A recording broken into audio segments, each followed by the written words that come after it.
everyone, and welcome to the slow. Yeah, well, we're not in it for the money. How's everybody doing? All right. Connection. Well, not much I can do about that. Our neighborhood is really bad for the internet. I'm using the Wi-Fi box courtesy of ivideo.com.tw. Thank you, Regina. How are you? Nice to see you. My sponsor, ivideo.com.tw, is providing internet services, and it's as good as it can get in this spot. But I go over there 100 meters and it's better. I don't know why. So I want to say hi to everyone. And listen, I don't have to wear a mask here. I'm outside, and besides, I can't drink or read anything with my mask on. So how you guys doing? Regina, it's been a long time. It's good to see you. I want to say welcome to everyone on Periscope, also on YouTube. Now, my title tonight, don't go viral. I'm going to talk about that just for a minute. A moment, a minute, a minute, a moment. A moment. Thank you so much. Hugs back to you too. I got like a microscopic little cut on my thumb. I can't even see it. But I squeezed a lemon. I'm crazy.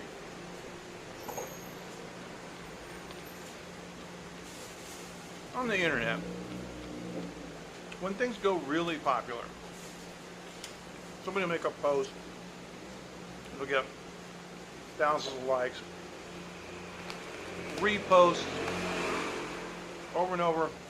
I mean, anything can happen. So, hey dude, nice to see you. Fist bump to you. Okay, I understand. I know you were busy with the funeral too the other day. Sorry to hear that, but thanks for checking in, man. I appreciate it.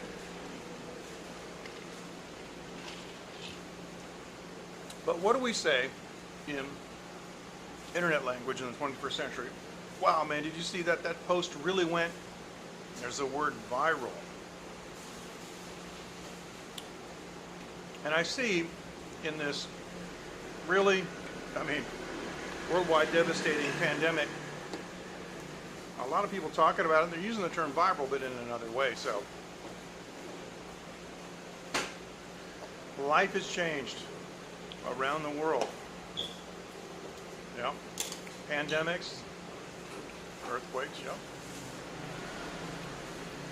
The thing is, there's a reason why we use the term viral for something that's caught on, spread like wildfire, it's gone around the world, it's become very popular, and everybody knows about it, because that's what viruses do. I mean, that's where the word viral came from. Some of these YouTubers and live streamers, they act as if they don't know where the term viral came from. And it's possible that some of them may not have thought about it, really. So, what I'm saying is, don't go viral. I don't care what anybody says. Don't listen to stupid politicians. Don't listen to people that have an agenda, that want you sick. Don't care. Wear your mask. But let me give you another piece of advice. You have to take it off to do things like what I'm doing now, eating and drinking. Don't do this. Let me show you this. This is very important. Now, do not bring down your mask to the chin, it says. Now look at the very left photo. It says exposed area. Now the truth is, ladies and gentlemen, that it has the red section on this gentleman's neck highlighted, but the truth is everywhere else is contaminated too, including the outer surface of the mask. So you could just basically imagine taking a can of spray paint and spraying that whole guy's head and body red. That's what it looks like when you're covered with virus. But he's pulling the mask down on his chin. So it says the inside of the mask will be contaminated in the standard illustration. And in the right-hand illustration, it says mouth and nose will be infected by bacteria, virus, or germs when you put it back. I mean, duh. At the bottom it says you eat, drink, or do any activity where you have to remove your mask. Just remove it completely. They do. They do. They do. Well, Taiwan can help, and Taiwan Live TV can help too. This is a real thing. We deal with this all the time, and we have masks, you know. And you guys have seen the little mask holder that I made that when I take it off, it simply hangs straight down. I made a little one for my daughter. It just clips onto her collar, so her mask goes like this. But the other thing that you could do, and this is funny, because I do this with my daughter. You know, you wear a mask and you don't touch it on the outside. You just touch it up here to cinch it up, and you touch it on the edges, but you don't grab it. And then, for fun, what I do is I'll unhook it. And then I'll go, okay, it's time to eat.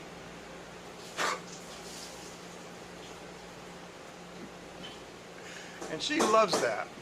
That's good. It's good to keep kids entertained, and so they have a positive view of mask wearing. And so she loves it now. Because she goes, Papa, look. And the mask goes off and it's ha ha ha. But she wears it and she's not pulling it down. But she says her teachers tell her to pull it down. I told her to respect her teachers, but in this particular case, she has to listen to Mommy and Papa and to just take it off. But there's nothing wrong with this here. This is just fine off to the side like this. So we've got some excellent peanuts here in Taiwan. And this says, this word here, Boston, this is peanuts. This is the word for deep fried. That's the word for oil. But they are coated in some kind of a sugar thing, which I shouldn't eat. But I do. My health is actually improving in some areas, although I am developing some joint pain. I do take, at last count, it's 18 supplements a day.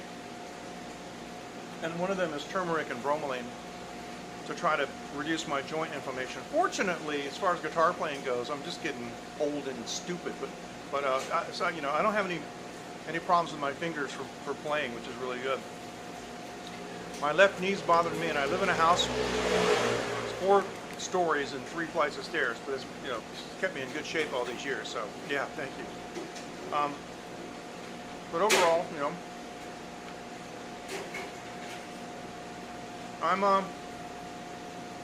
I'd say I'm in remarkably good shape for 64, because I still feel like I'm about 45, maybe around there. So yeah, well, the pain in my knee comes and goes, though, you know. And I know about the exercises, straighten it out and stuff like that. So, hey, Bernardo, ni hao. Nice to have you with us. Fist bump to you, too. So, Bernardo said, ni hao, so how are you? In Chinese. Pretty cool, man. I love it.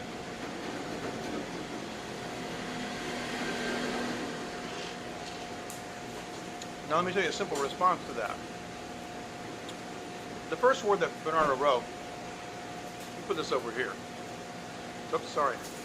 Pick comment. These first 2 over here. Ni hao. The first word means you. Second person English. Like, you know, first person, second person, you. I, you. The second word is hao, which means good or well or affirmative or positive. Now, the Chinese word for first person is wo, like W-O-A, wo, but it's a lower tone, third tone, wo. So if you just say 我好, that means I'm fine. So here's a simple answer for that I can tell you that only requires you to learn one more word, because you say 我好, 你好. And what you're saying is I'm fine, how are you? Like I'm fine and you. 我好,你好. Real simple. Easy to do. It's our Chinese lesson for tonight. Alright, now, it's been a while since I did a full screen ad for ivideo.com.tw. They've been my sponsor for, I don't even know, almost 3 years. That, of course, is my British analog recording console in my studio with the ivideo.com.tw 4G mobile Wi-Fi box. I just love that picture. I just had to add it. So, all right. Now, anybody interested? We have for food. Let's do this. I'm gonna pop like this. All right. This is their marinated pork. It's unbelievable. And this is the beautiful pork Taiwanese style sausage. Down the bottom, we have the. Oh, we didn't put the black pepper tonight. Well, looks like you put it over here. That's the cayenne pepper.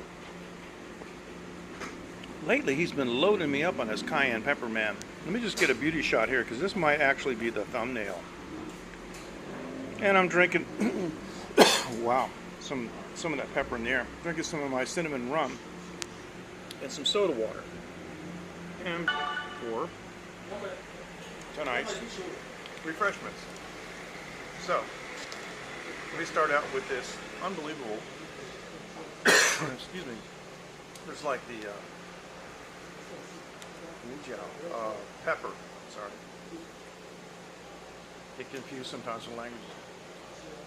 In the air. Now this is that marinated pork, and he sliced it up and he threw it in the deep fryer. It's a little bit of that cayenne pepper. Oh man. Little tiny piece of bone. That. Two little tiny pieces of bone. That is just. Bernardo, you gotta come here, man, and check out this pork and sausage. It's unbelievable. Now, let's talk about numbers for a second. Go back over the last several weeks.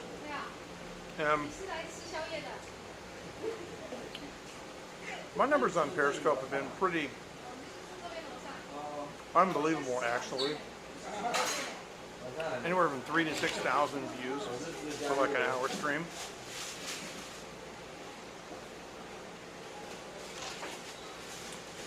Now I'm going to tell you,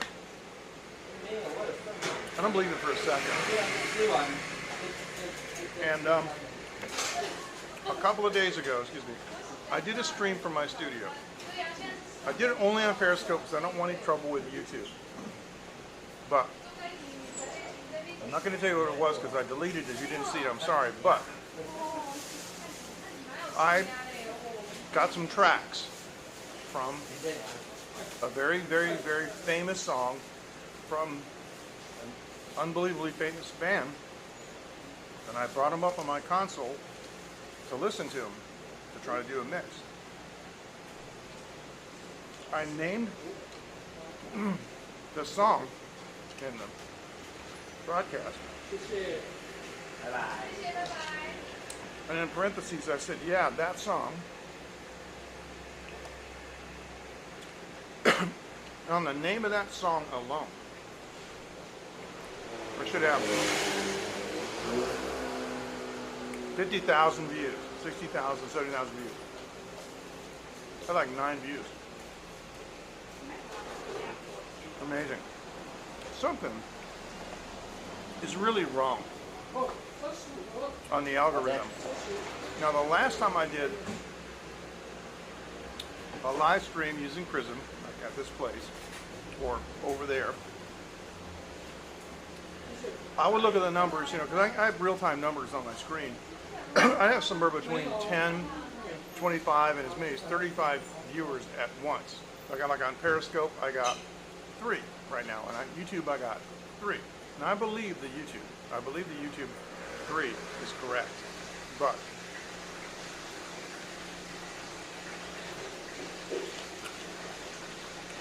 it may be that for the first time in a long time, the Periscope numbers are real too. We'll see. I don't want to turn on my second device here because it will interfere with the upload speed, you know, of this device. So I'm not going to do it in order to just take a look at the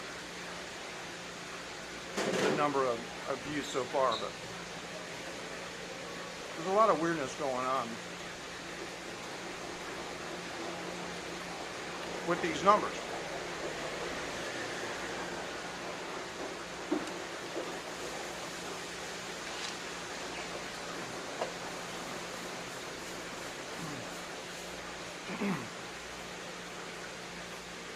Right now, for those of you who may have missed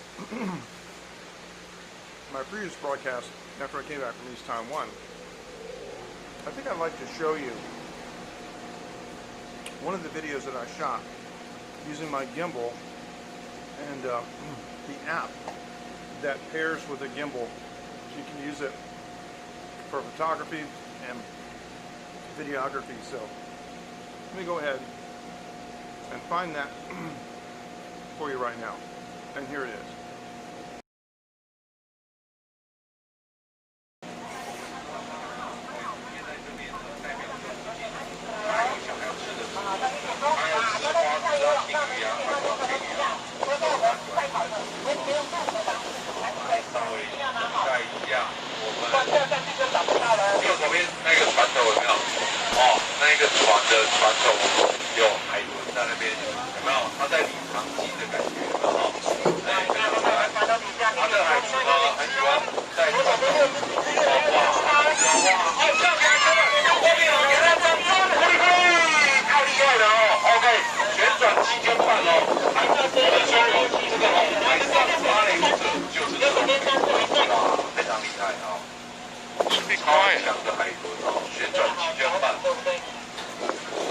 No wonder they're running away. They're yelling. 现在在我们的船头，哇，右手边游来游去，有没有？这2艘船的船头这边，游来游去。现在在这个第3艘船的水下，非常厉害，等一下会游过来，游来游去，2个船头这边船骄傲的有没有看到？他喜欢秀，喜欢就是说在船头那边让大家看到的表演。 非常的聪明。那这边海豚呢，它游的速度很快，它游的速度可以到达到5、60公里左右。那我们船最快的话30公里，所以它速度比我们快。那不用担心我们会撞到它，因为它有很强的回应定位系统，很强的回应定位系统。好啦，现在站在我们的右手边，回应3兆日后。 那这种海豚呢，也是以胎子怀孕，月那它的寿命约莫30岁，那它一天可以吃到10公斤的鱼类，所以渔民早期喜欢它，主要把它统来吃。那现在列为保育类的，应该下来会越多，因为吃一只要30万罚款，非常贵，所以呢，现在都不能再吃了，OK。 那现在下去招待一下。看好看满，拍好拍满。那因为贵香岛呢，它是台湾3大渔场，多数是2个养殖交配，那2个养殖交配是更高。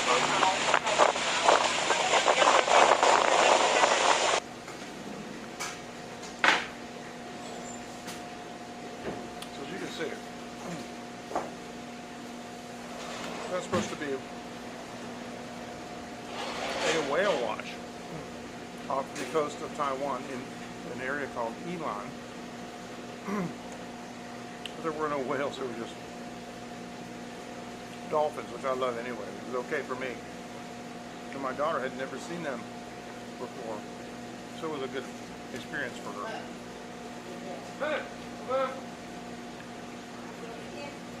Alright, there's some customer action going on here. We're just gonna let that happen and not interfere. In the meantime, we'll take a quick break. Hi, this is Dave in Osaka, live from Greenland, and you're watching Taiwan Live TV with MJ Klein.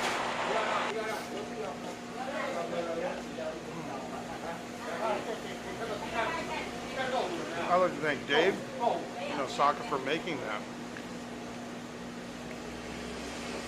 And he's in Greenland. He actually took time to do that. It's amazing. Now, long-time late-night viewer, Uncle Bud, was here earlier. And Uncle Bud did something that every so often I like to point out. It's really incredible. Now everybody's wearing masks, but in particular, frontline workers are wearing masks, right? And these folks are wearing masks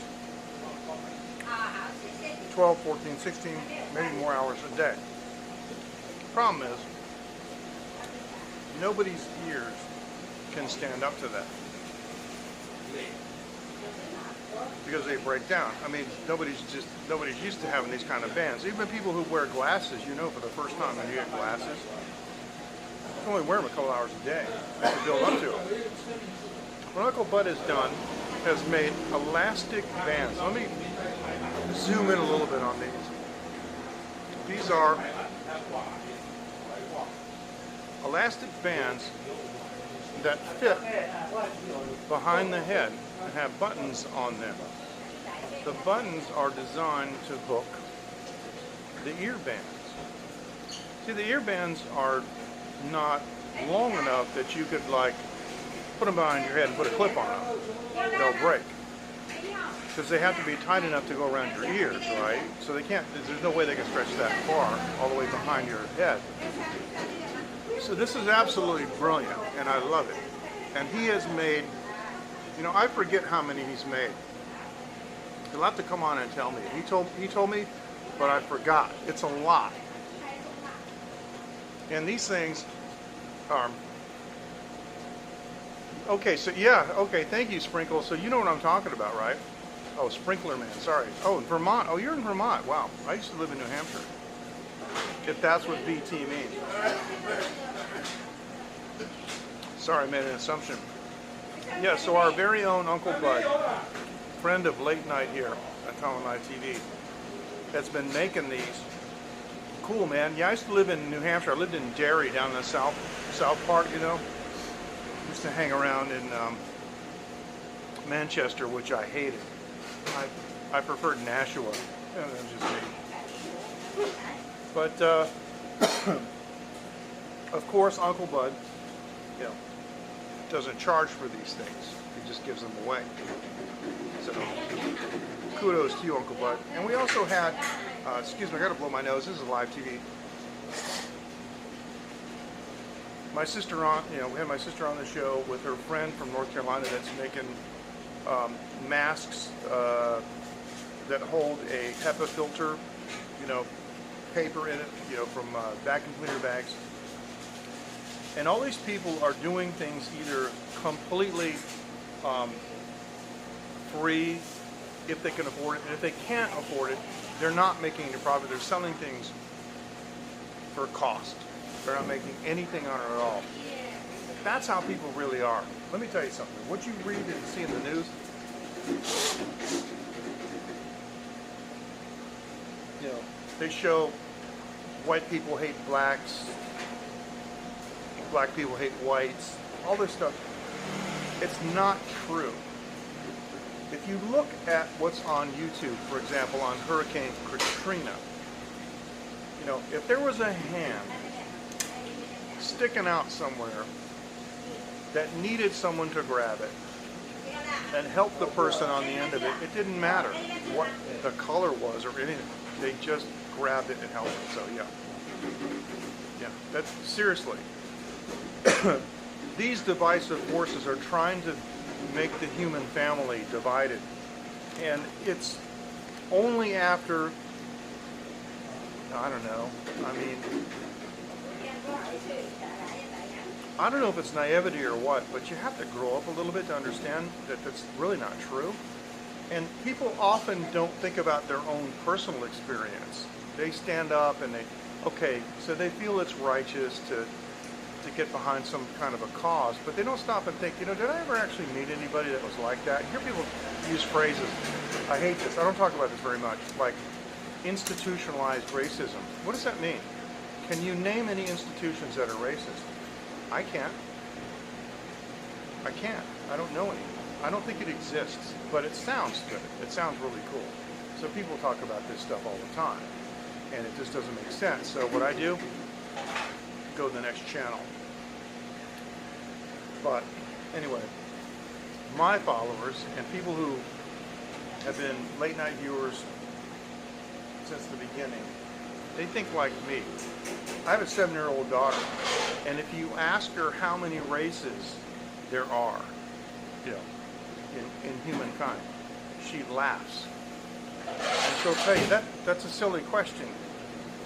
There are no races. We're all human. Because that's what I taught her. There are different types of people, and nothing more than that.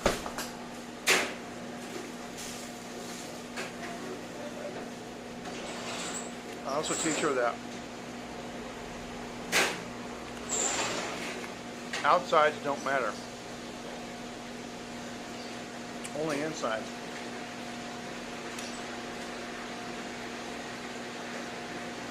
I'm going to try to find something for you right now. Let me see if I can find this. This is amazing.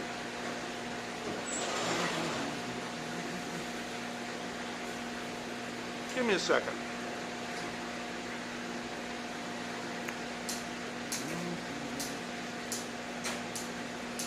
I don't think I can. I don't think it's here.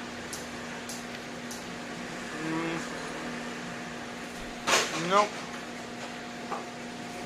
I wasn't actually prepared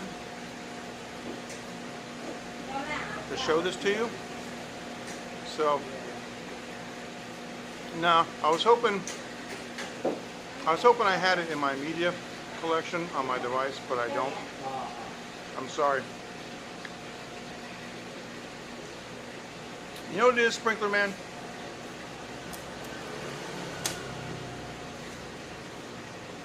I'm gonna say it. Sorry. She's never been to the United States. She doesn't know what some of those words mean because she's never heard them. So, yeah, I think she's smart. But it's just that she hasn't had all this barrage of stuff, from whether it's the far left or the far right, it doesn't matter. It's from the fringes, right? She doesn't have that barrage of stuff here because in Taiwan, we don't believe any of that stuff. And so she goes to an international school.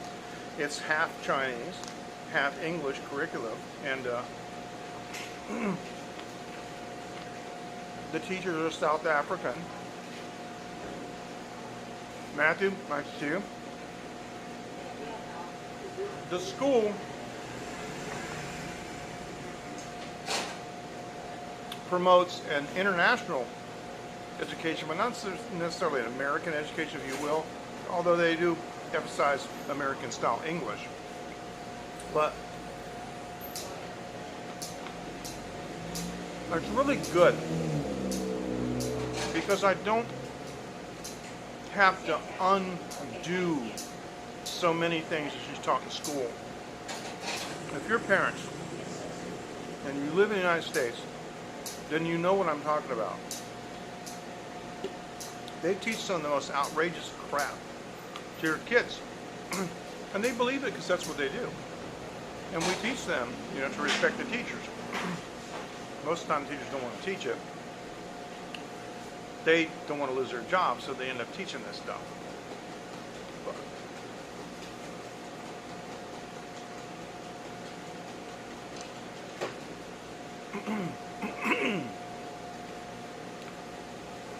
MJ usually doesn't go too far down that road, so. Bernardo, you're still here, man. And I know you watch me for hours. And you'll make like one comment or something. I mean, how come you don't even call me out on stuff, man? This spot, man. I give a lot of things, but I'm not like punching guys. But Bernardo and I on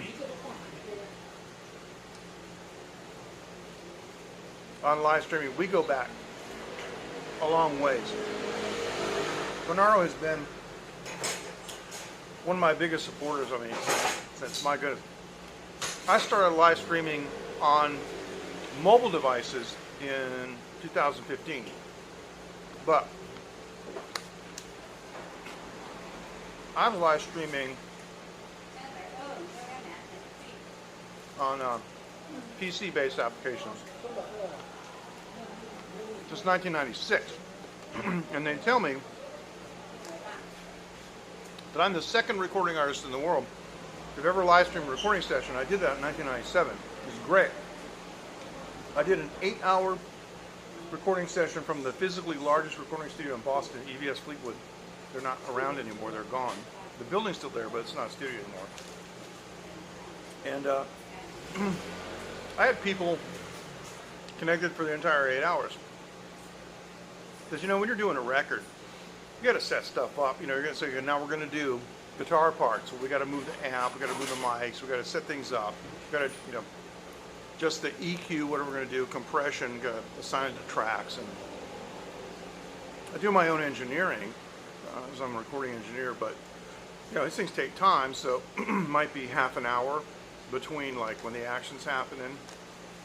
But people stay and they ask questions. So at one point, we took a little break, and people just did not want to leave. And so I grabbed the camera and a long USB cable, because it wasn't actually USB back then. We were using, in those days, we would use the LTP port, the actual printer port, because that was the only port that was capable of such high speed data transfer. And let me think. In that instance, all right, I'm going to tell you something. I don't remember.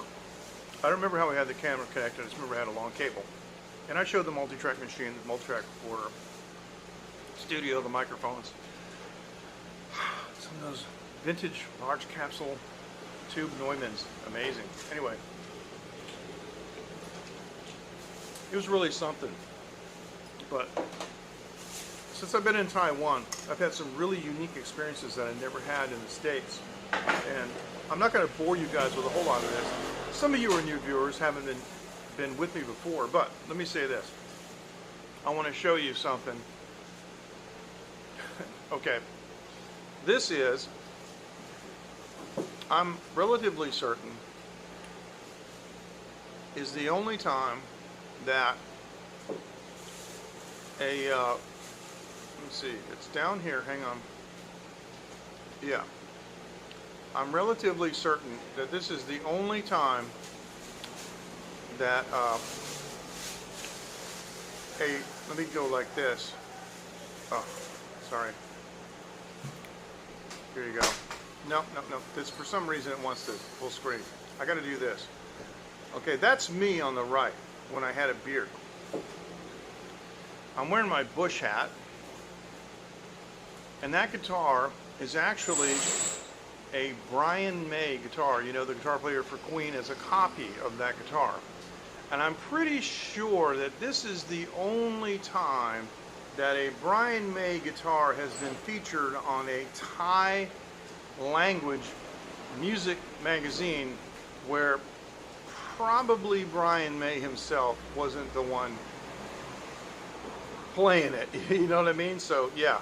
And the other thing is, well, I've had some pretty interesting experiences here in Taiwan playing music with a lot of these cats, because like they invited me to play for Thai New Year, you know, and I did a show, and I'm playing here. I'm playing the Brian May guitar again. This would have been 2008. You see that in the back, and I'm using a little box amp. Of course, you're gonna play the Queen guitar, you know, you gotta play a box amp. And so anyway, that was a lot of fun. So I've been pretty blessed with it, with these opportunities and things.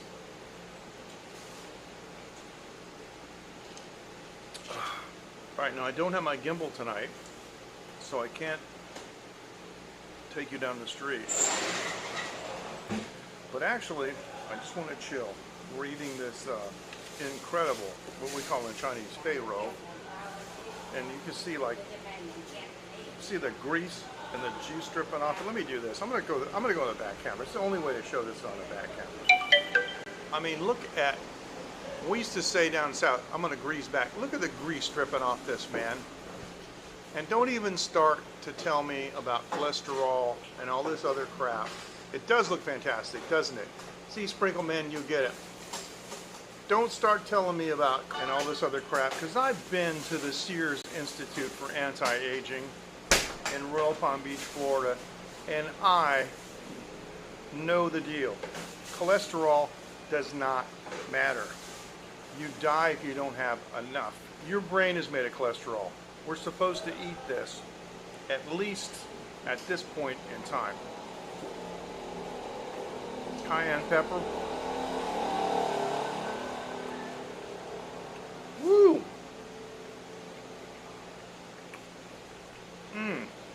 Here's some more cayenne pepper, man. Taiwan sausage. Everything in moderation. I'm drinking rum. See, clearly I'm not drunk.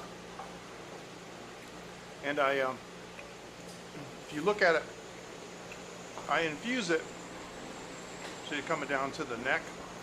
I infuse it with cinnamon. Cinnamon rum and no sugar soda water. Yeah, so there it is. These two words, chi shui, in Chinese, this means soda water. This is just the name of the company. It's irrelevant. But you look for this, chi shui, that means soda water.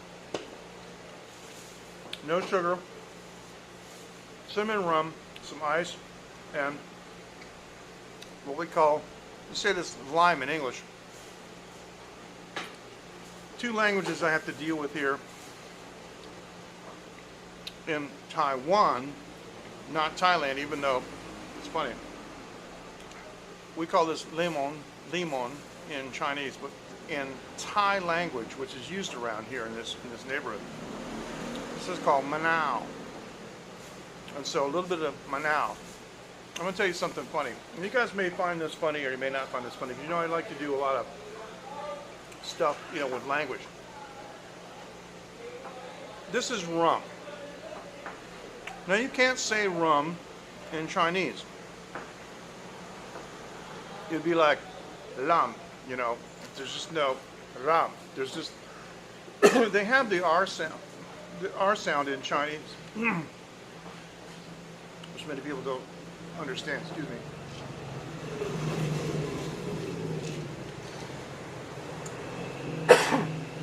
Many stereotypes say that Chinese can't say R, but we have words like hao zhe and like ran randa, which definitely have an R sound.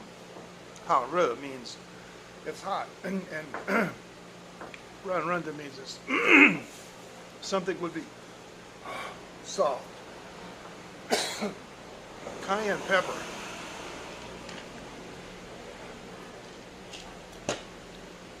I'm trying to get to this. So, we have sound translations in Chinese. They just pick some word that to their ear sounds similar to what's being said in English. Every language does that. So instead of saying rum, by the way, this word Gyo means alcohol. Like any kind of like beer or liquor or wine has this word at the end as a suffix. Gyo just means alcohol. These two words here, their meaning is irrelevant because it's a sound translation, but it's limo. Limo. And that sounds to my ear like lime. So I found that very funny. Limo. Gyo, because I like to add lime or limo, if you want to call it that, to my rum. So that's my Chinese language lesson for this evening. I find these things fascinating. I apologize sincerely for the cough. I do not have the virus. Now, let me show you this. Cinnamon rum. Oh, hey Fides, how you doing? It's, there is a cinnamon rum that you can buy. It's commercial. It's called Fireball. And if you read about, I've had Fireball. It's fantastic. It's one of those things and it's 35% alcohol, so it's low. And so you can sip it all night, and you're like, holy cow. You look at it tomorrow, it's like 3/4 of the bottle's gone. You didn't get drunk. There's no headaches. Like, wow. But here's the problem. It's 35% alcohol. It's 25% sugar. If you're trying to watch your weight, or you've got like Tang Yao Bing diabetes, type 2 or something, any of the diabetes, yeah, Fireball is bad. So what I do is, excuse me, if you look on the bottom, there's like a sludge on the bottom. See that?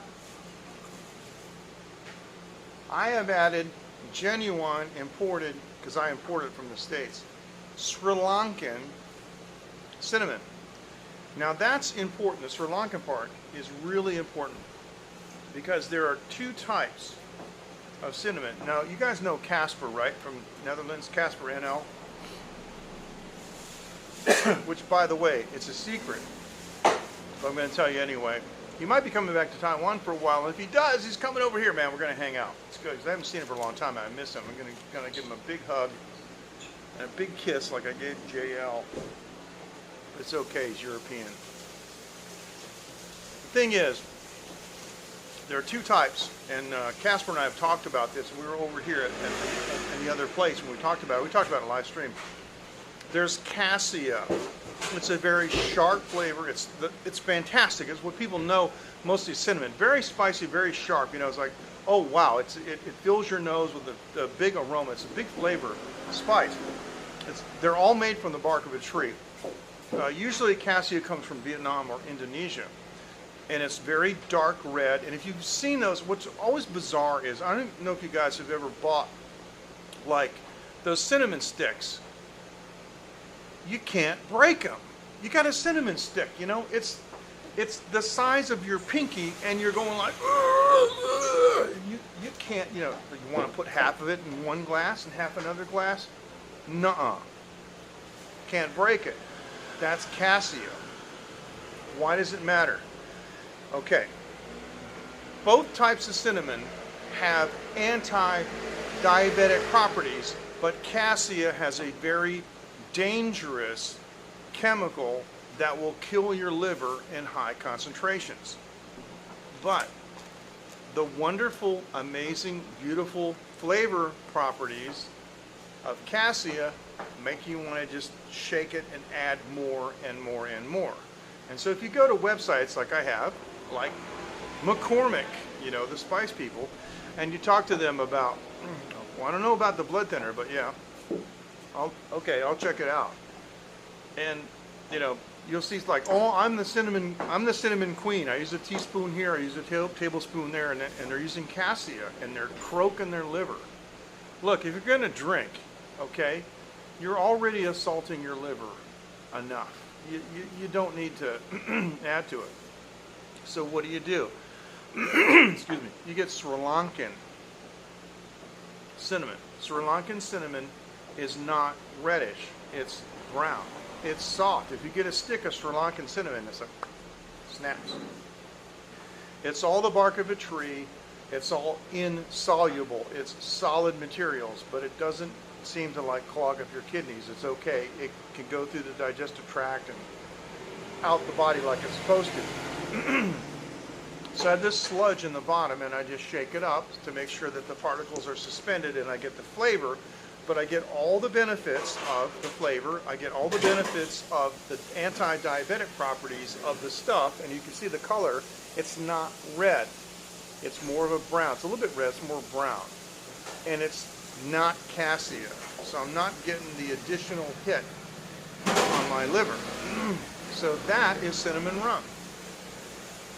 And I infuse it myself. Now, I used to go through this process. I spent a considerable amount of money, nah, not really, 20, 30 bucks US, with different filters, because I used to put the Sri Lankan cinnamon in a filter, and I used to let it drip through, and it took, 45 minutes and an hour and 2 hours, and it was a real pain in the neck. Like, you're cutting into my drinking time. I want to get out of here. I used to use coffee filters. I actually bought one of those stainless steel permanent coffee filters. Never try to filter commercially produced cinnamon of any kind, because the particles are like PM 2.5. I mean, they just clogged up the filter in like 10 seconds. And you can't wash it with white vinegar because it's not coffee, it's tree bark. It has a half-life of like 40 years, so you just throw it away. Push it off into the table, into the trash can, it's done. So, I was using coffee filters, and the same thing. I wet the coffee filter with the rum, then I wet the Sri Lankan cinnamon, and yeah, okay, for the first 10 seconds, it drips through, and then it slows to a crawl, because the cinnamon has clogged up the filter, like, completely. I mean, I even, like, the conical, I'm using like a coffee dripper, okay, you know what I'm talking about?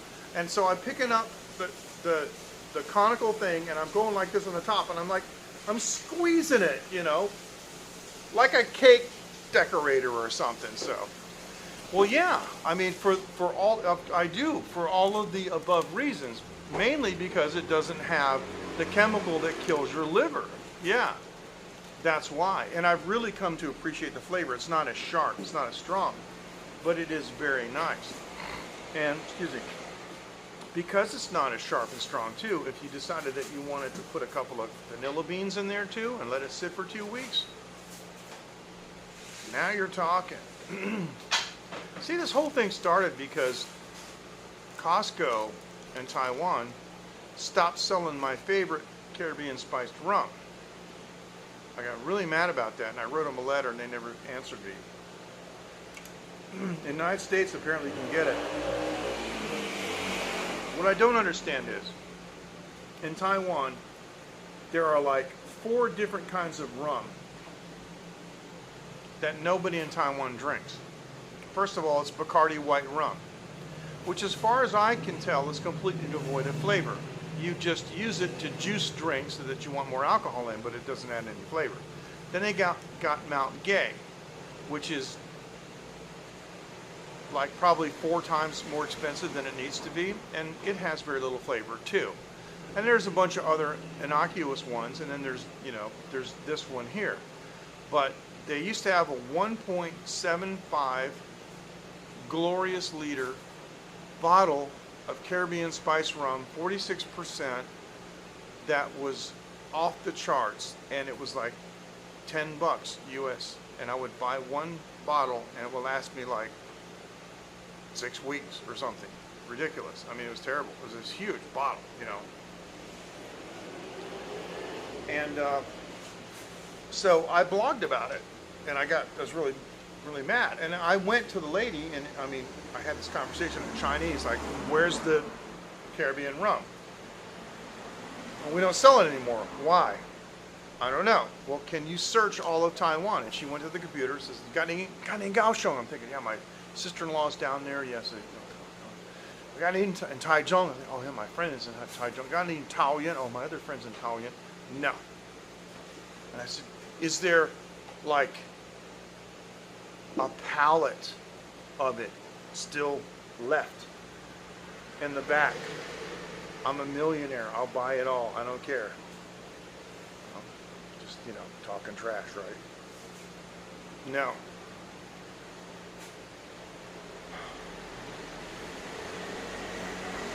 So I blogged about it, and I took pictures of the, you know, I said, how come they got, you know, they got like 5 different kinds of trash rum. They got 5 different kinds of vodka. Who drinks vodka in Taiwan? This is Taiwan. They drink Gao Liang. They drink Taiwan beer. They drink Heineken beer. Nobody drinks vodka. I swear, I have never. I've lived in Taiwan for 16 years. I've been doing business here since 2002. I've never seen a Taiwanese person drink vodka. Not even once. Who's buying it? The foreigners? I don't think so. They don't have the budget. The vast majority of foreigners here are English teachers. They don't make that much money. They don't have a Costco. I go to Costco. I don't see English teachers there.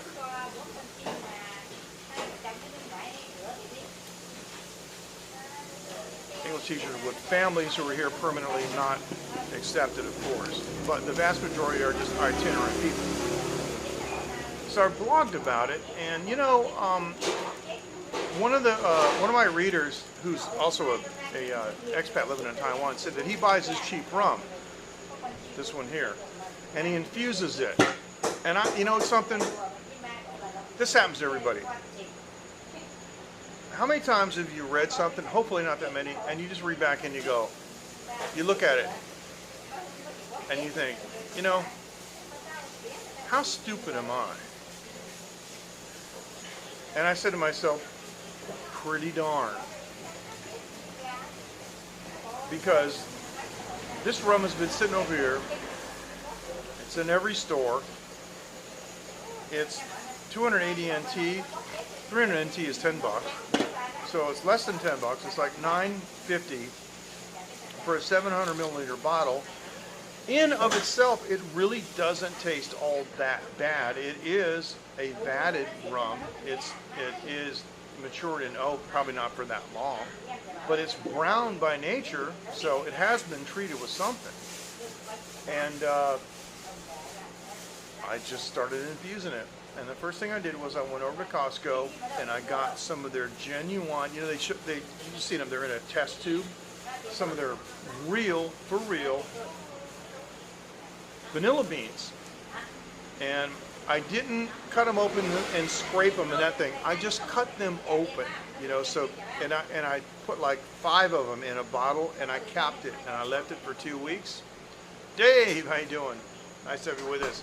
Listen, if you guys don't know Dave, where have you been? Follow Dave on everywhere. Okay, everywhere. Dave in Osaka. And so I put like 5 of those. Hey, J-Boy, how you doing, man? Nice to have you with us. And how's things in India where you're at, man? I mean, I know, talking about going viral, I know things are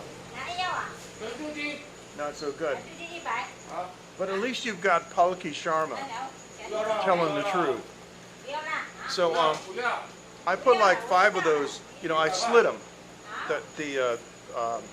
The vanilla beans, I split them. And I put them in the bottle and I sealed it up for like 2 weeks. And it was off the charts. And then I decided to make some cinnamon rum and put some of those vanilla beans in the rum and let it sit for 2 weeks.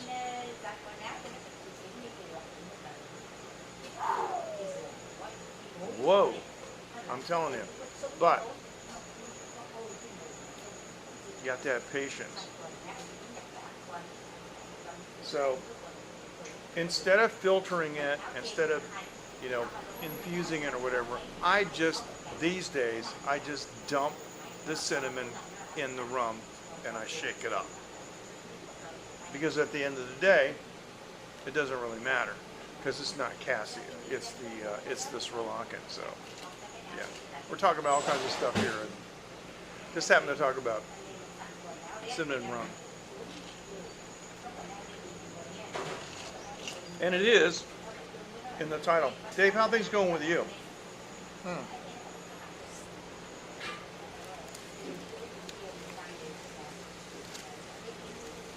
All right. Yes. You can't.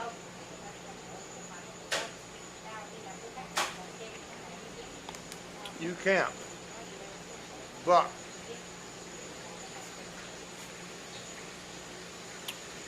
if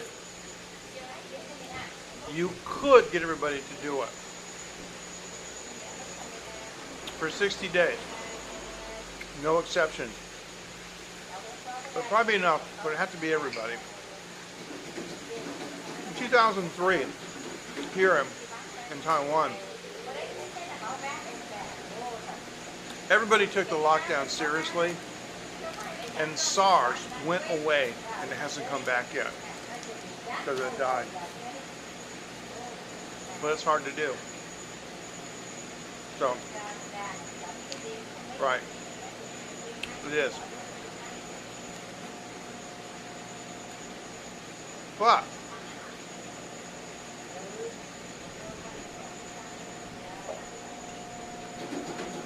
if people have to go out,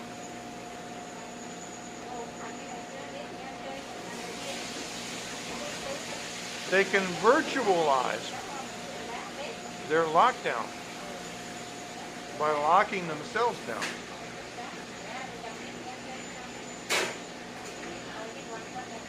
And you can express a lot with a mask on, see? I'm smiling, right? Oh, I'm scared. Oh, I'm angry. But now's not the time to fall in love. Because sometimes I'm going like this.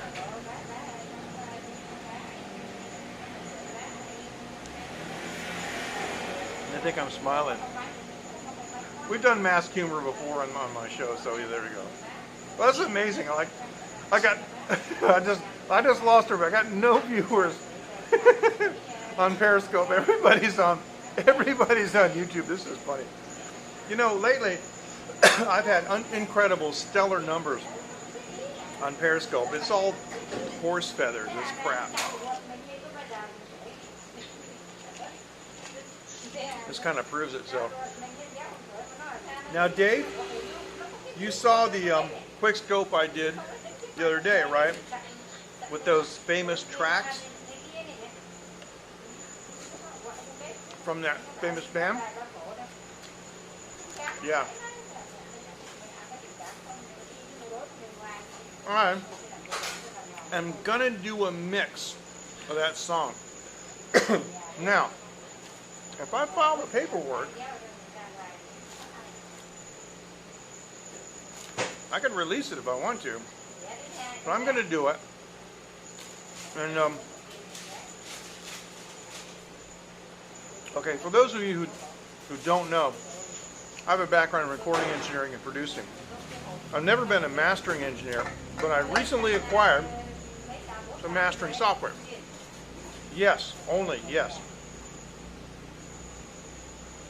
I noticed that you saw the playback, the replay, but I've since deleted it. I just want to see what would happen. See, the thing is, you know me, I like to do social experiments.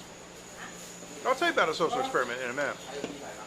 The thing is, just the title alone, you know, I named the song and everything. I should have got like 50,000 views. All right, 9 views. Got quite a few replay views, but they were from, you know, my normal followers, people that I know, that I see all the time. So, but about the mastering. I had a job come in this week for my studio, and it was a horrible mess, horrific mess. It was a mix, very poorly done. The lead vocal was panned off to the left. It was, and I was able to completely fix it only in the mastering software, in the mastering domain. It was amazing. I've never done that before, but with a, you know, such a long history of recording and critical listening, and I knew the concepts of audio, so it really wasn't that big of a leap, if you know what I'm saying, to go from mixing into mastering. Although I wouldn't call myself a mastering engineer, but I was able to recover that song for that guy, and he's posted it on SoundCloud. So what I'm going to do is for everybody in the late night group, I will post a link so you can hear the final version that I mastered. But time for a break here.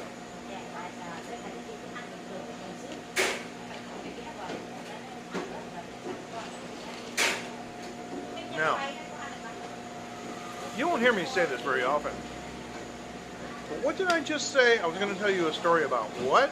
Wait a minute. Story about... Gosh, I got to watch my own replay. Tell you a story about...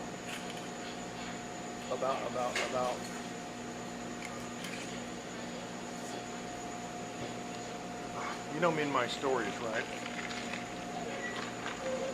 Come on, help me out. What was I going to say? I was going to tell you a story about...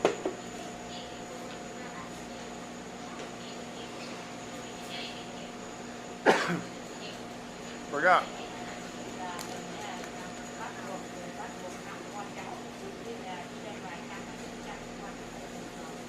I'm going to put the lime in the coconut, shake it all around. Talking about mastering. Come on, guys, help me out. You were listening, right? I was going to tell you a story about, I don't know. If I don't remember it, I guess I owe it to you the next time. A gig at the studio.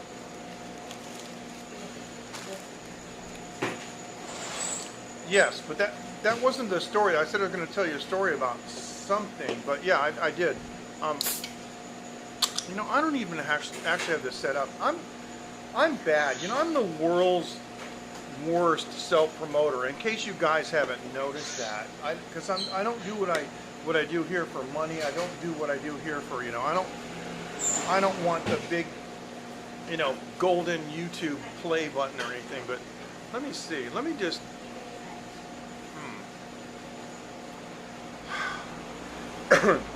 How do I do this? Where can I add? These are, I can't really see this. It's not clear how to add this. Nah, never mind. It's, no, okay, let me just do this, because I can do it. I can do it in the,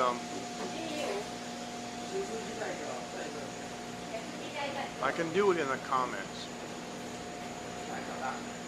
All right. Yes, this is spelled right.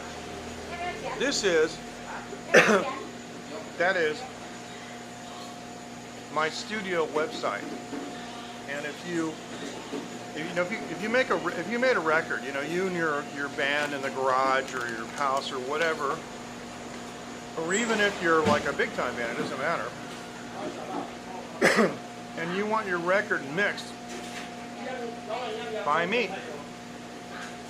Who am I? I was one of the most prolific recording engineers in Boston in the 80s and 90s. I've done over 500 mixes on 24 tracks.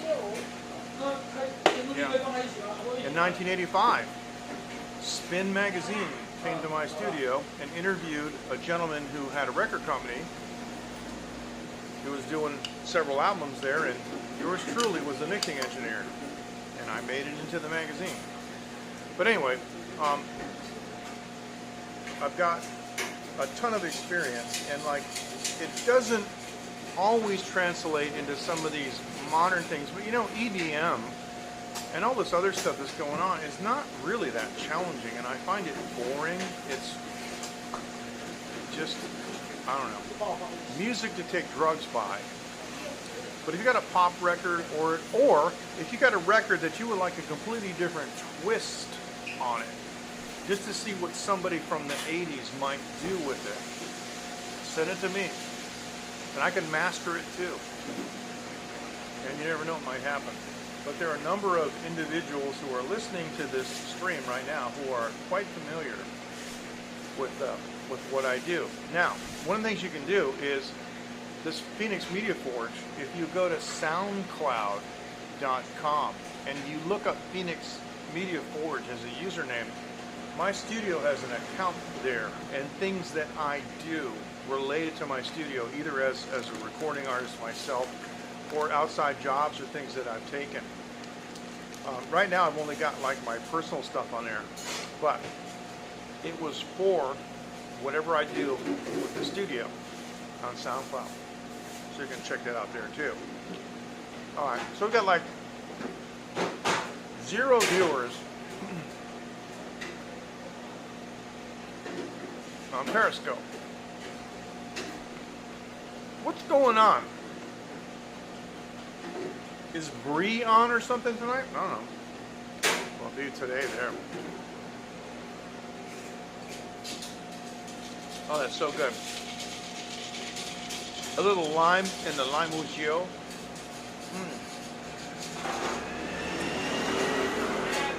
All right. So, J-Boy, if you are still there, I like how that doubled it, though.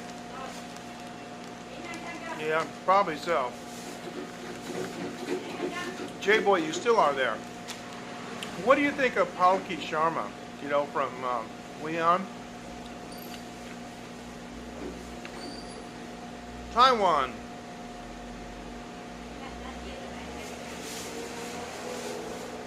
Government and business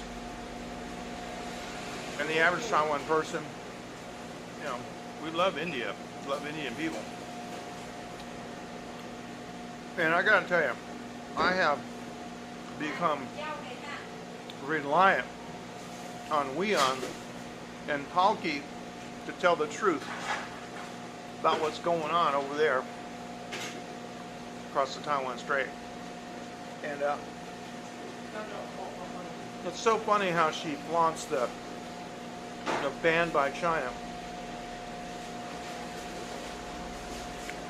I never understood that. See, yeah, I know. Exactly. Right. Well, the thing is, though, you know, J-Boy, it's not that Weon or Palki herself are anti-China. It's just that they're telling the truth. And that's what it ends up being. Because basically China is just taking the rope and, you know, putting it around their own neck, right? So if you just call it like it is, which millennials don't understand, you know, truth is not an attack. Well, some millennials don't understand. The snowflakes don't understand, so. W-I-O-N, Weon. W-I-O-N. It's Indian based. Yeah. Yeah. Oh, you think they're Singapore? Palki is absolutely not in Singapore. She's in India. I don't know what city. But at any rate, they're definitely not affiliated with China or the CCP. But facts are not an attack, right? Sky is blue. There are some snowflakes that don't like that, I assume. But what can you do? So they blame people who say it's blue. Oh well.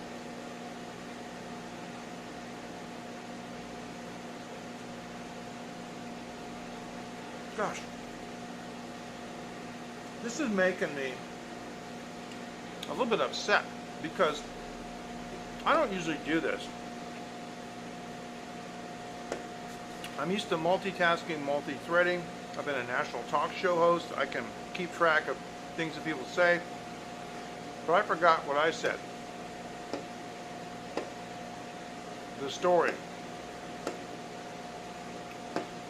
J-Boy, you were absolutely right.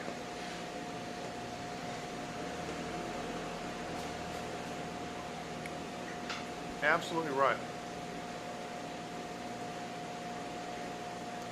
And you know what I told somebody the other day? I said the biggest mistake that Xi Jinping made was that he thought the Prime Minister of India's name was Wussy. No, it's Modi. It's a hard lesson to learn.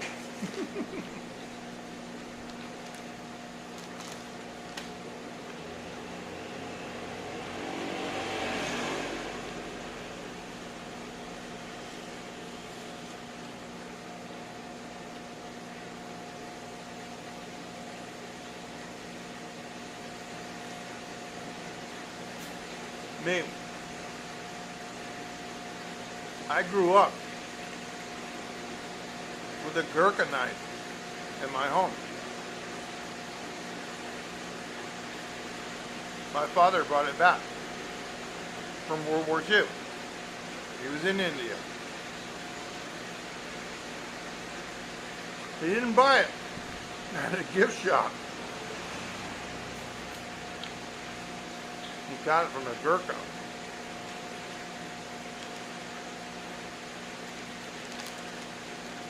He told me how tough those guys are.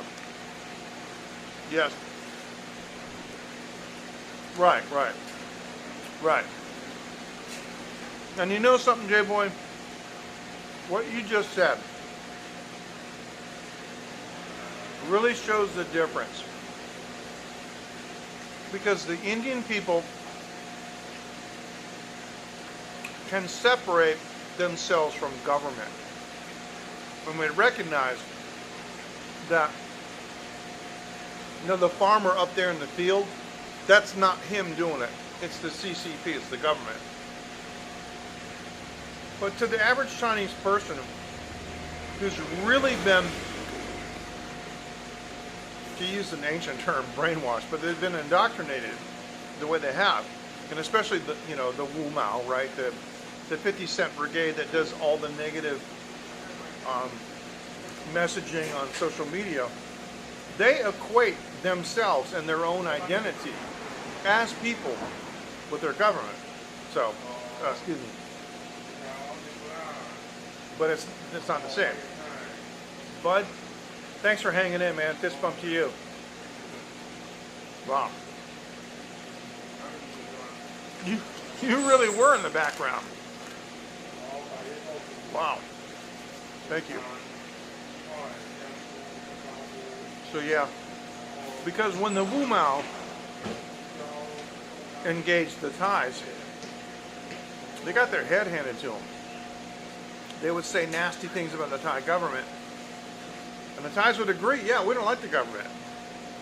But the Wu Maos, they can't understand that. They can't relate to that. Now I read this week that China has softened, and they've changed, you know, they've made a new directive to the Wu Mao that what they should do is promote China win-win scenarios with America and not confrontational. This is a ploy. It's not a true softening. They're just trying to make you drop your guard. So, yes. Yes, that's right. 可以走啊，没关系. Exactly. And they don't understand. See, here's the thing, J-Boy. You just touched on something. That colonel was like a father to those men. And that's how they viewed him. There's no such camaraderie in the PLA because it is an army full of little emperors, you know, the one-child policy. There are no professional soldiers in the PLA because as soon as they've done their 2 years, they get the crap out of there because they can't stand it. So yeah, they don't understand that kind of affection and camaraderie that they would have for an officer like the colonel. Because in the PLA, a colonel would be some old guy just yelling at them. But in this case, the colonel gave them guidance, and maybe even spiritual guidance, certainly fatherly guidance, and he took care of those men like they were his sons, and they recognized that, and they responded in kind. So at Galwan, when he went forth, basically under a flag of truce, and they shot him, the forces under him went berserk. And I read the report, and it said that approximately 50% of the PLO casualties were decapitated. Many of them were beaten beyond recognition. They were bludgeoned to death. Exactly. They were bludgeoned to death. So, no, I got it. I appreciate it. So, one of the things that I read that was, when I read it, I was just nodding my head going, okay, I'm not surprised. The Indian soldiers said, one thing that surprises about the PLA was not that they ran away, is that they screamed like women and girls. They screamed, high-pitched voices, ah!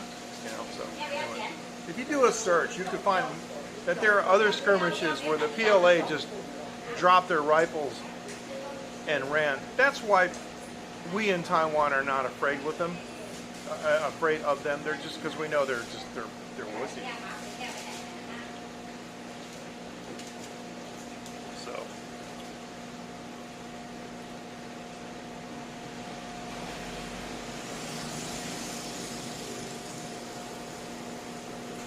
So you can just substitute that P, right? In PLA. Rhymes with wussy. And that's what they are.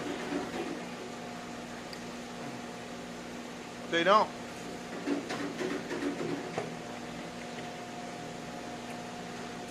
And like,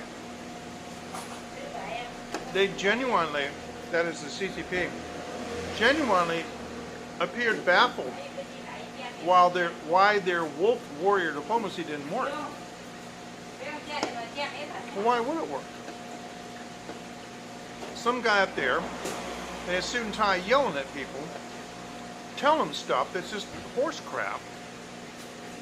Everybody knows it. What are we supposed to do? Ooh, we're so scared. Ooh, you have a Ukrainian 20-year-old aircraft carrier that are repurposed. Ooh.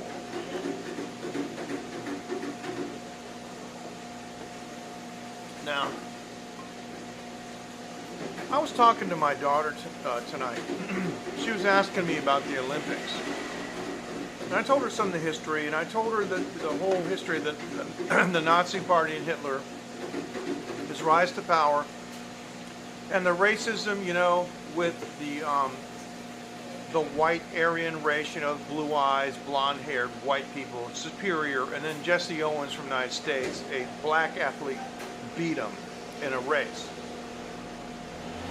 I told my daughter, you know, like Solomon said, there's nothing new. Nothing new under the sun. Seen it all before. And I told her, I said, humans make the same mistakes over and over. What's going on now with China, the PLA, is very, very much like Hitler. And this is 75 and 80 years ago. Exactly. And they're professional soldiers. And they're not guarding the country because India conscripted them and told them to do it. And they come from a family with siblings, and they know how to interact with each other, and they know how to get along with people in society. So yeah, I mean, the average Indian person has got it over the average Chinese person in that regard, like 20 to 1, just because they don't get it.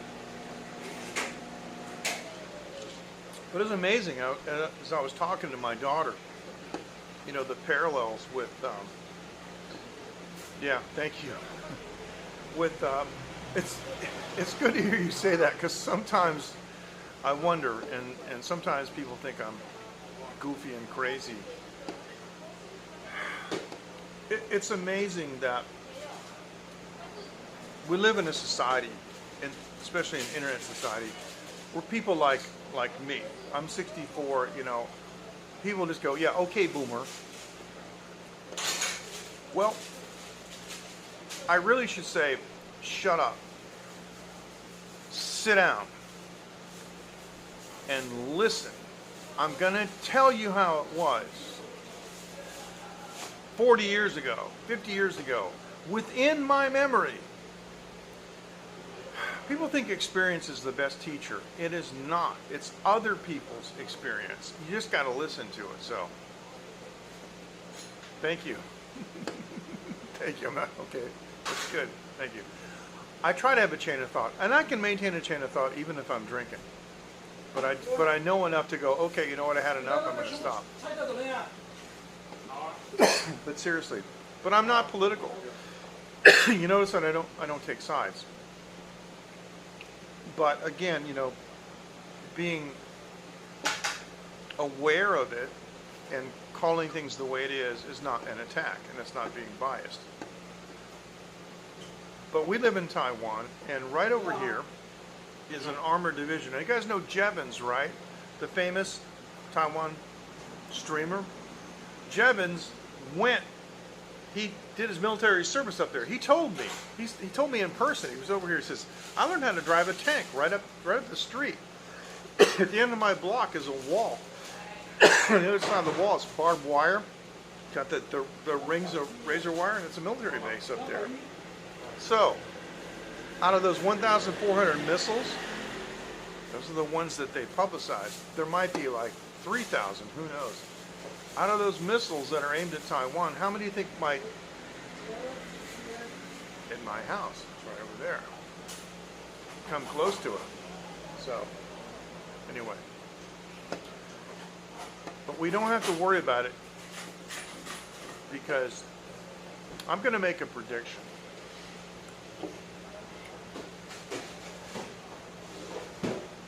It's probably going to take, I'm going to say, a year and a half. Okay, let's just say a year and a half from right now. Xi Jinping isn't going to be around anymore. The CCP is probably going to be destroyed. It may recycle into something else, but it's going to be completely different, and it's going to be geared toward being peaceable. I'm going to make that prediction right now. We'll see what happens. The world is not going to stand for it. So, one of two things are going to happen.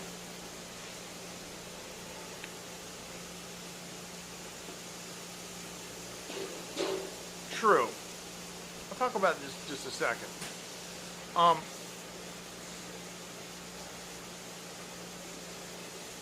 Either the nations of the world are going to explain it to them, you know, with like explosions and stuff,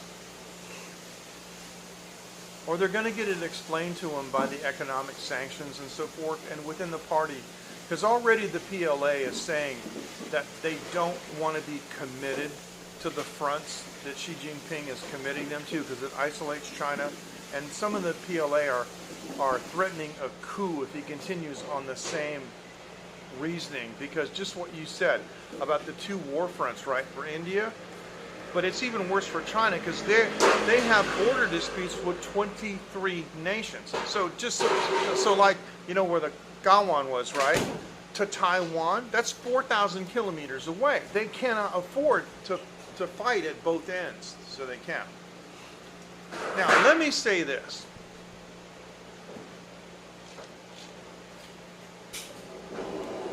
Pakistan and India, I don't get. They're the same people.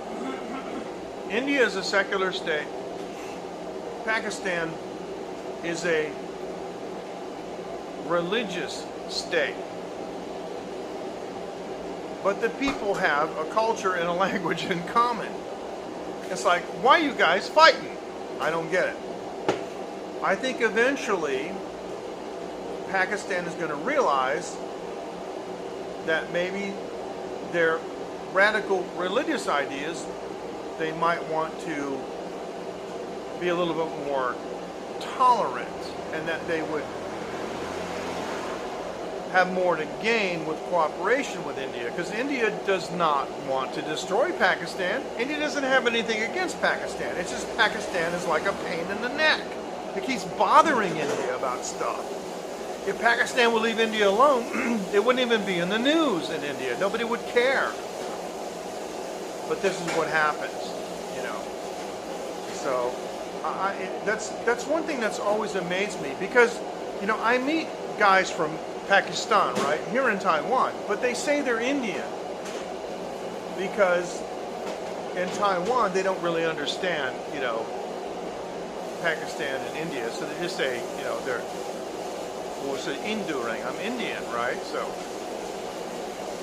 I don't either. I really don't. Except for, I guess, J-Boy, I guess he thinks he's right. I mean, how else could it be? He must sleep at night because he thinks he's doing the right thing. I mean, how else? There's a saying, there's no softer pillow than a clean conscience. So if he's sleeping well, then he must think he's got a clean conscience. But anyway, I have met a number of guys. Yeah. Yes. Right. Yeah. You're right. And I know, listen, I know, I apologize. I oversimplified it. I know I did. But yes, and Kashmir is a big problem, because Pakistan is trying to rewrite, you know, the map, and it doesn't work that way. But like, why? Why? Just give it up, guys. Just give it up, man. See, here's the thing. Mankind can't solve these problems. What do we want? We want peace. We want security. We want to be able to raise a family. You know, we want a wife, husband. We want children that love us. We want job security. We want food security. We want personal security. So if we all want the same thing, why can't we get it? You can DM me and I'll tell you the answer.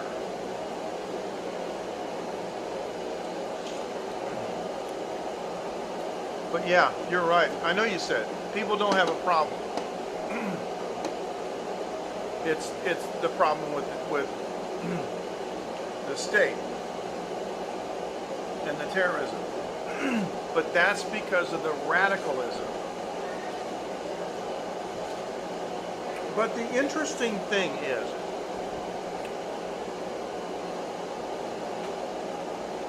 true. So the challenge is for the Indian side to devise a solution that doesn't make them lose face.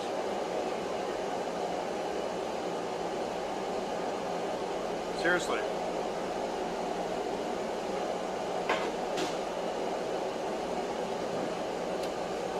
I didn't say it would be easy.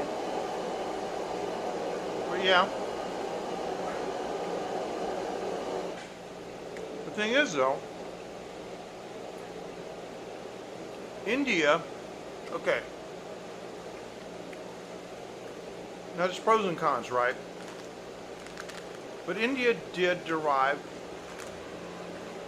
benefit from the colonization of the British. The fact, J-Boy, that you and I are talking in English, that's a big one. Man, that gives India a huge advantage in the world, especially over China, right? Because here's the thing. Taiwan's president, Tsai Ing-wen, she can go on YouTube and talk in English. Xi Jinping, he can't. I actually sent her a message. I replied to her message. It's a big advantage. You can talk to people in English. But the dictator, I won't say president of China, can't do that. Pakistan had the same advantages of the Indian colonization, I mean, to a certain point.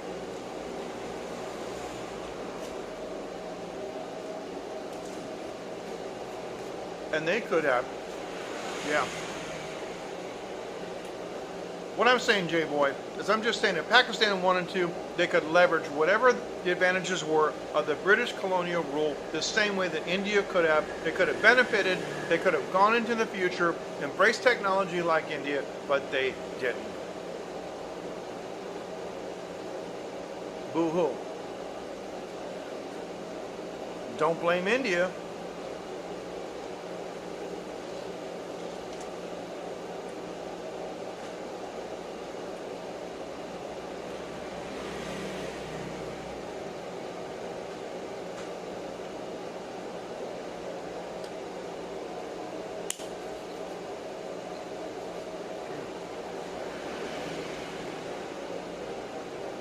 Yeah, it is, yeah.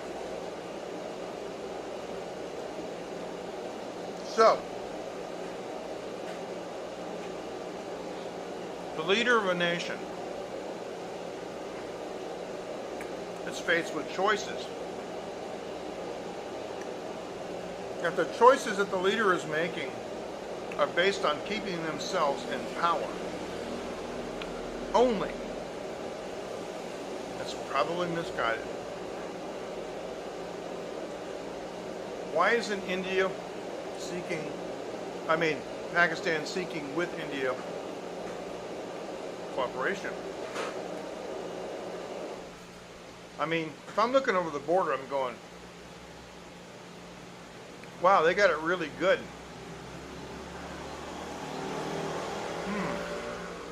What can we do to get up with them? I mean, seriously. If you see a beautiful woman,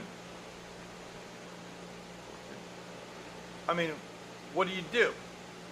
You take a shower, shave, get a haircut, put on a nice suit, get some flowers and go over there and introduce yourself? Or do you like walk over there with a gun? It's like, I don't get it, man. So, I don't claim to know the whole thing, but I think I have at least a fairly good rudimentary understanding of it. But it's way more complex, and of course, you live it every day. But I'm just saying, I don't get it.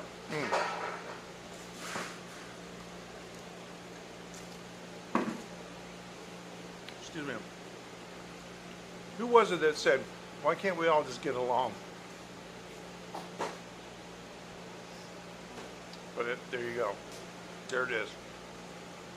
So, we've been up and down on Periscope all night.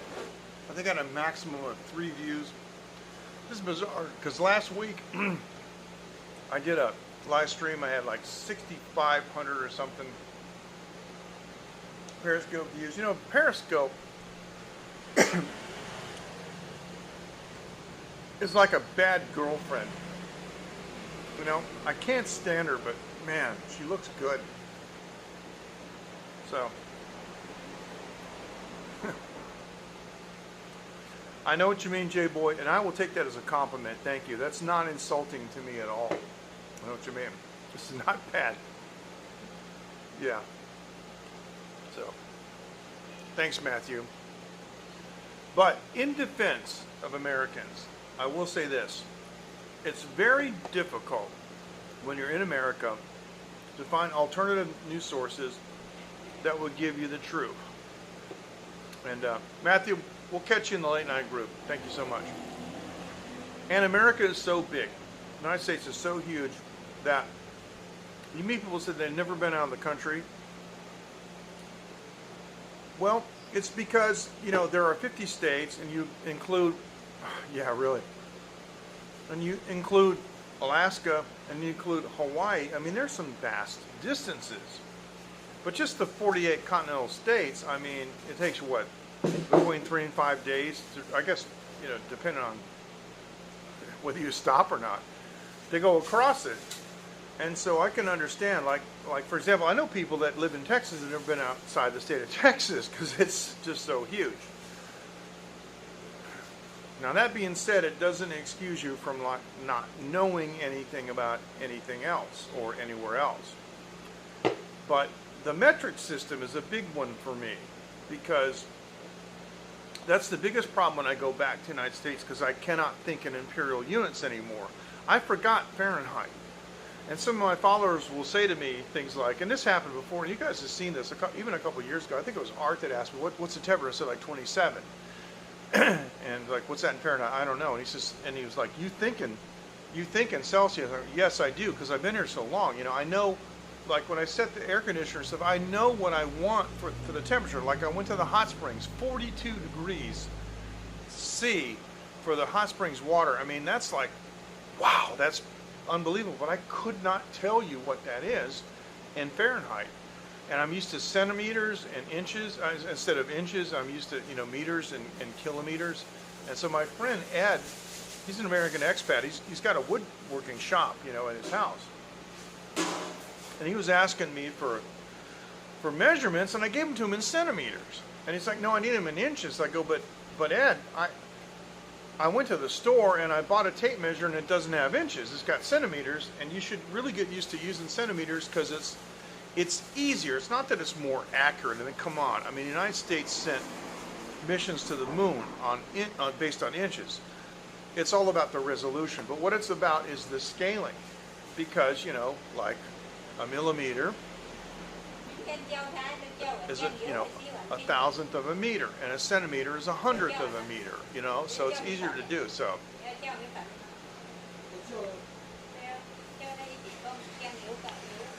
that's true, J-Boy, and I have run across that a lot.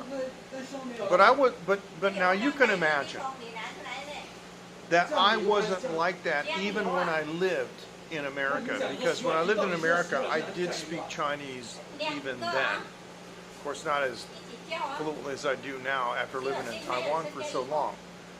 And I did speak Russian too. But yeah, they do come across sometimes as shockingly ignorant. But it's hard for them to get information.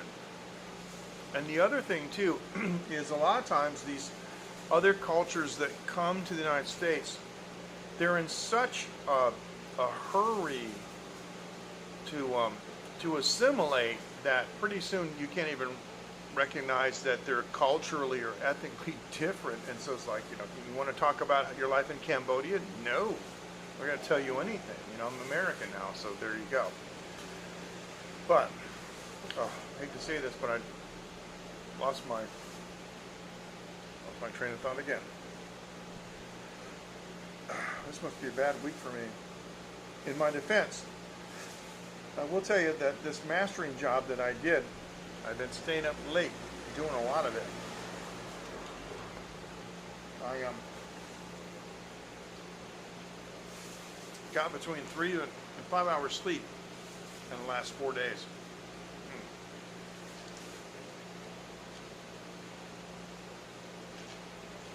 Well,